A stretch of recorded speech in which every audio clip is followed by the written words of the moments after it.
নমস্কার বন্ধুরা, চলে এসেছি আমার একটা নতুন ইউটিউব ভিডিও নিয়ে। আমার ইউটিউব চ্যানেলের নাম সুরজ চট্টোপাধ্যায় ব্লগিং। তো আজ থেকে কদিন আগে মানে 10ই ডিসেম্বর নয় 10ই জানুয়ারি আমরা গেছিলাম তমলুক বলতে বর্গভীমান মন্দিরে। সবাই যায় ওখানে বলে বর্গভীমান মন্দিরে ঠাকুরটা খুব জাগ্রত ঠাকুর। ওই ঠাকুর সবার মনস্কামনা পূর্ণ করে আমরা বাইরে সবাই পরিবার মিলে ঠিক করেছিলাম যাবো। তাই আমরা সেদিনকে 10ই জানুয়ারি আমরা সকালবেলা সেই জন্য যাওয়ার জন্য সাঁতরাগাছি স্টেশনে এসে আমি, আমার মা এবং আমার পিসির মেয়েরা, আমার জেঠি, আমার ভাইয়ের বউ আর তার ছেলে সবাই মিলে আমরা যাওয়ার জন্য রওনা হয়েছিলাম সাঁতরাগাছি স্টেশনে। সেখান থেকে ট্রেন ধরতে কিছু মিনিট সময় লেগেছিল। তাই আমরা বাড়ি থেকে 7:30টায় বেরিয়ে একসঙ্গে সবাই জড়ো হয়ে আমরা সেখান থেকে উঠেছিলাম সাঁতরাগাছি স্টেশনে। তো তোমরা আস্তে আস্তে দেখতে থাকো ভিডিওটা, আর ভিডিওটা দেখার সঙ্গে সঙ্গে লাইক কমেন্ট সাবস্ক্রাইব অবশ্যই করো। এই তো এবার আমরা আস্তে আস্তে ট্রেন পেয়ে গেছি। তো তার আগে আমাদের একটা কাণ্ড ঘটেছিল, সেটা হচ্ছে আমরা সাঁতরাগাছি স্টেশনে ওঠার সাথে সাথে আমাদের 3-4টে বগি চেঞ্জ করতে হয়েছে। কারণ প্রথম বগিতে ওঠার পর আবার নেমে পরে অন্য আরেকটা বগিতে এরকম চেঞ্জ করতে হয়েছে, এরকম অনেকবার করতে হয়েছে।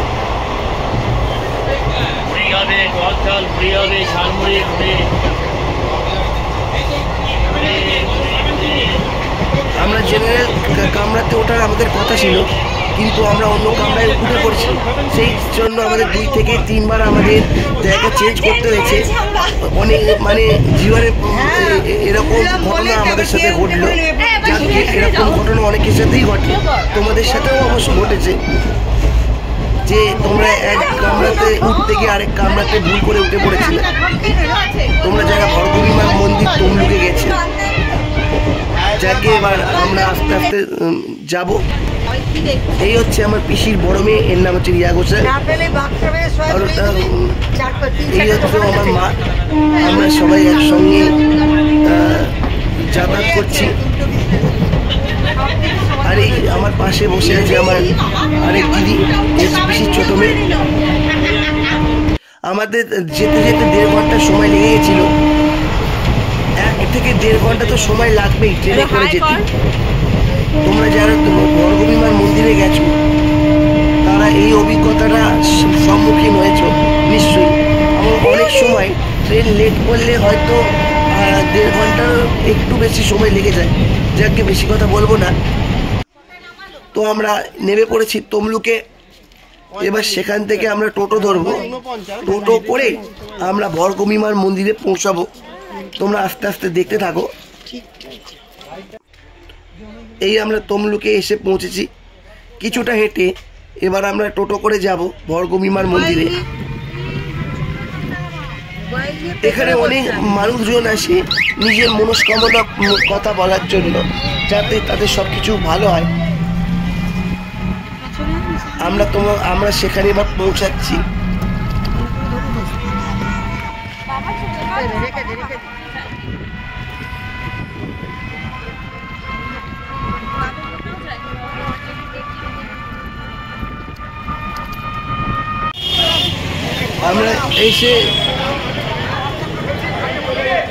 আমরা এবার এসে পৌঁছে গেছি বর্গভীমান মন্দিরের কাছে। এখানে দেখতেই পাচ্ছ মিষ্টির দোকান, প্রসাদের দোকান, ছবির দোকান, এমনকি ফুল মালা এই দোকান সব কিছুই রয়েছে। ওই যে দূরে দেখতে পাচ্ছ মন্দিরটা, ওই মন্দিরের ভেতরেই রয়েছে সেই আমাদের বর্গভীমান ঠাকুরটা। এখানে চটি রাখার জায়গা আছে। এখান থেকে অনেকে প্রসাদ কিনে সেই প্রসাদ দিয়ে মানে পুজোর জন্য এখান থেকেই প্রসাদ কিনেছে লোকে। তো আমরা সবাই মিলে এখান থেকেই প্রসাদ কিনলাম। তোমরা যারা এখানে এসেছো বা আসতে চাও তোমরা এখান থেকে প্রসাদ কিনবে। আর ঠাকুরের শাড়ি কিনতে চাইলেও শাড়ি কিনতে পারো। তোমাদের যা ইচ্ছা, যেমনভাবে ইচ্ছে পুজো দেওয়ার কথা, তো তোমরা সেইভাবেও পুজো দিতে পারবে। যদি মনে করো না শাড়ি মানে প্রসাদের সাথে একটা শাড়ি কিনে পুজো দেবো, সেটাও করতে পারো। আবার শুধু প্রসাদ কিনে পুজো দেবো, সেটাও করতে পারো। ঢুকে যাচ্ছে।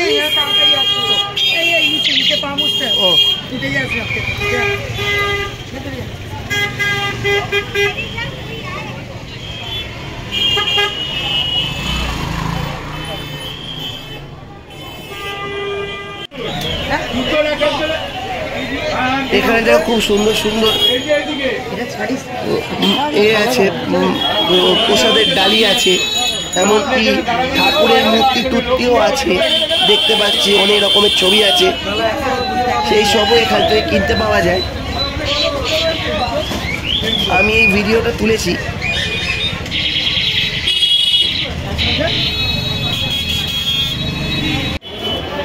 এবার আমরা আস্তে আস্তে ভরগমিমার মন্দিরে প্রবেশ করলাম। দেখতে পাচ্ছ প্রচুর মানুষের ভিড়। এখানে মানুষ নিজের মনের কথা জানানোর জন্য এখানে আসে।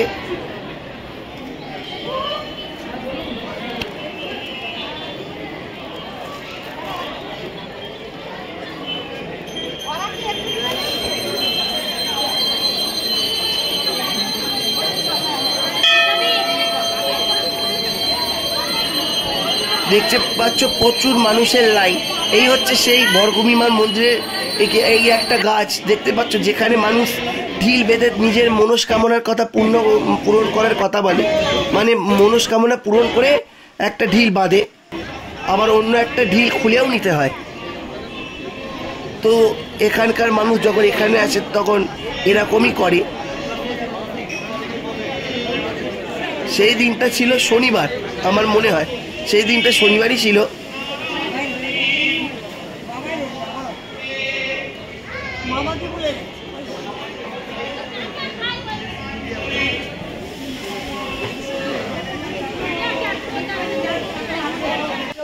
চলে গেল, দেখি কোথায় চলে গেল।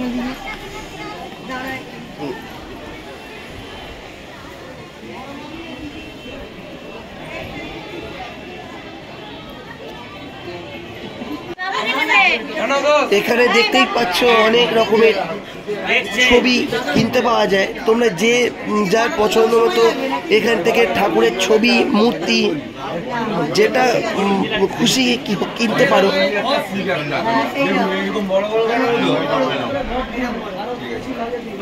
এখানে অনেক কিছুই আছে, কি পাবে না, হাতের ব্রেসলেট থেকে শুরু করে গলার মানে রুদ্রাক্ষের মালা, সমস্ত কিছু কিনতে পাওয়া যায়।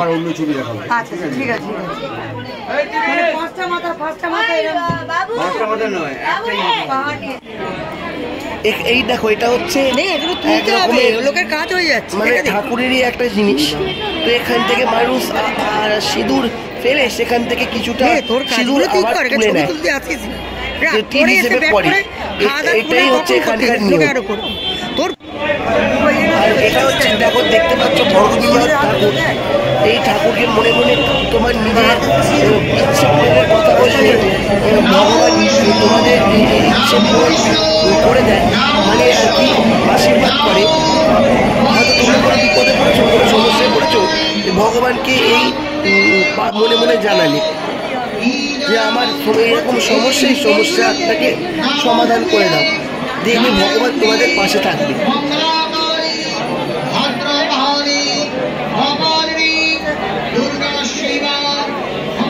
এখানে দেখতেই পাচ্ছ অঞ্জলি শুরু হয়ে গেছে। এবার আমরা সবাই মিলে একটুখানি চিড়া খেলাম, তারপর লুচি আর গজা খেলাম।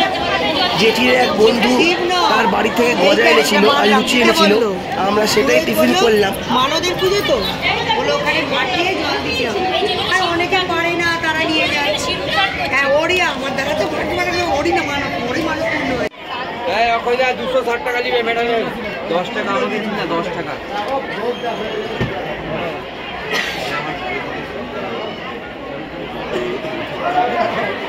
দেখছি আপনি নিয়ে আসুন, 10 টাকা বের করছি। আচ্ছা, 250 হলো, 10 টাকা দিচ্ছে। আমরা ঠিকই করেছি। এখানে প্রত্যেক বছর যারা আসবে, মানে যারা আসতে চাও, এখানে কিন্তু প্রসাদ ভোগ অবশ্যই খেও। এখানে যেমন খিচুড়ি ও আলুর দম তরকারি এইসব প্রসাদ ভোগ বিতরণ করা হয়েছিল।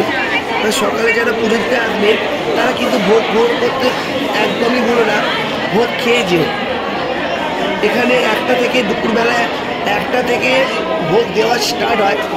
তো আমরাও দেখেছিলাম, মানে ভোগ বিতরণ করেছিলাম। তো শেষবারের মতো এবার আমাদের বাড়ি যাওয়ার সময় হয়ে এসছে, তাই শেষবারের মতো আমরা ঠাকুরের ছবিটাকে বা মন্দিরটাকে ভালো করে ঘুরিয়ে দেখিয়ে দিলাম। আবার কোনো এক সময় পেলে যদি সময় পাই আবার আসবো, আবার ভিডিও করব। আর এই ভিডিওটা যাতে তোমাদের ভালো লাগে সেই জন্য ভিডিওটা তোমাদের ভালো করে দেখালাম। ভিডিওটা লাইক, কমেন্ট, শেয়ার, সাবস্ক্রাইব অবশ্যই করো। এখানে দেখতেই পাচ্ছ মোমবাতি জ্বালিয়ে আর ধূপ জ্বালিয়ে ভগবানের কাছে প্রার্থনা করা হচ্ছে যে সব মানুষের যেন মনস্কামনা পূর্ণ হয়ে যায়। আর কোনো মানুষ তো এখানে ছবি তুলতে ব্যস্ত, মানে ছবি তুলছে আর কি। আমরা এলাম হয়ে গেছে আমাদের। এবার আমরা বাড়ি যাওয়ার পথের দিকে রওনা হব। আবার আমাদের ট্রেন ধরতে হবে।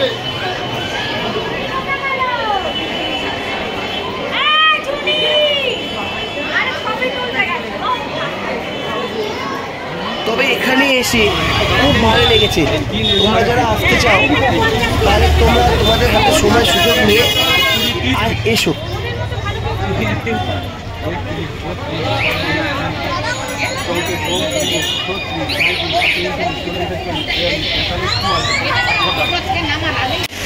যারা সাঁতরাগাছিতে থাকো তারা সাঁতরাগাছি থেকেও আসতে পারো, আর যারা হাওড়াতে থাকো বা অন্য জায়গা থেকে হাওড়ায় আসবে তারা অন্য জায়গা থেকে হাওড়ায় স্টেশনে এসে সেখান থেকে হাওড়া ট্রেন ধরে এই তমলুকে আসতে পারবে। এসে বললেই হবে যে ভগবতীমার মন্দির কোন দিকে। আর তোমাদের কাছে তো এখন তো মোবাইলে অ্যাপ হয়েই গেছে ওয়ার ইজ মাই ট্রেন, সেই অ্যাপটা দেখে তোমরা কটার সময় কী ট্রেন তমলুকে যেতে কতক্ষণ লাগবে তোমরা তো জানতেই পেরে যাবে। এখন তো লোকের হাতে হাতে মোবাইল, ইন্টারনেট। যাকে অনেক কথা বলে ফেললাম। তোমাদের ভিডিওটা দেখে কেমন লাগলো অবশ্যই লাইক, কমেন্ট, শেয়ার, সাবস্ক্রাইব করো নিশ্চয়ই।